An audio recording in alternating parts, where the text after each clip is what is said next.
Hey everybody, welcome back to the channel. Today we're going to be replacing the transmission fluid on this 2018 Honda Pilot. If you don't have a Honda Pilot but you do have an automatic transmission vehicle, this video definitely applies to you. If you're approaching any of those milestones, 15, 30, 50, 100,000 miles like this one, definitely something you want to consider doing. No need to take it to a shop. Let me show you how easy it is to change your transmission fluid at home.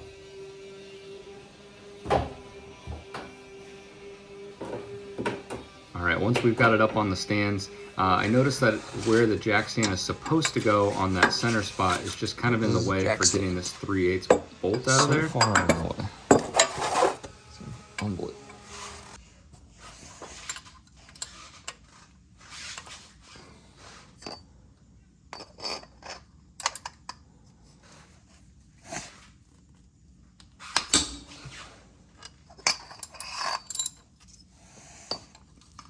For this video specifically, I'm not going to be showing you how to change the inline filter or even the internal filter. This is just a simple fluid change.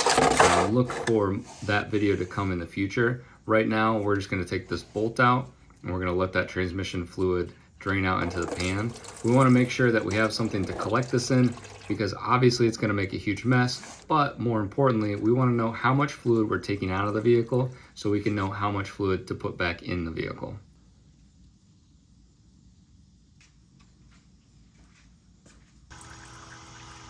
The bolt that we removed also has a magnet on it, and that's there to kind of be its own filter to collect any of the metal shavings and things that might come off the engine during its runtime.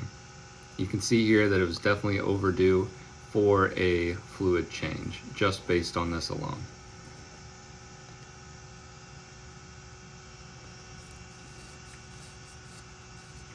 While you have the bolt out, it's also important to replace the crush washer that's on there. So we'll go ahead and slap a new crush washer on and then put this thing back into the engine.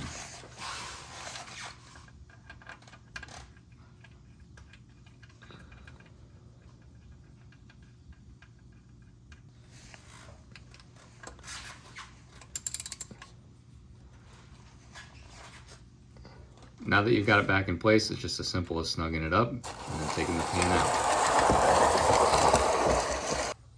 We're going to take that pan and we're going to drain out the fluid into this super specific designated tub that I have here.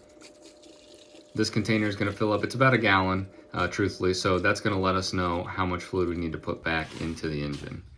We're going to remove the jack stands, set the car back down, and then we're going to fill it back up with fluid.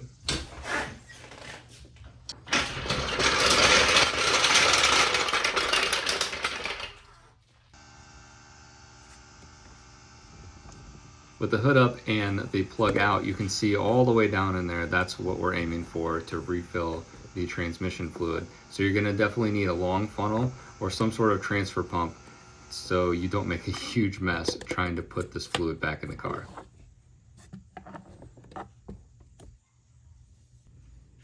As you can see here, I've got about 3 quarts lined up, but from the video just moments ago, I filled up nearly a gallon jug. And so that's going to be just under 4 quarts. But again, if you're unsure, measure it yourself or refer to your owner's manual for the specific volumes of your transmission.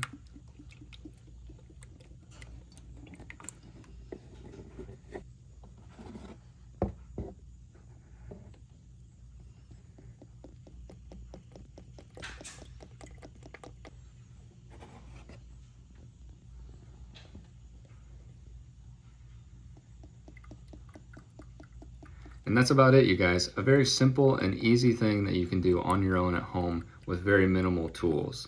Like I said, there are other parts to this as far as flushing the transmission. That's a little bit more specific, and then changing out the filters, whether it's an inline filter or an internal filter itself. Look for that video coming up soon. Otherwise, let me know what you think in the comments below. Leave a like, and of course, feel free to smash that subscribe button, and I'll see you next time.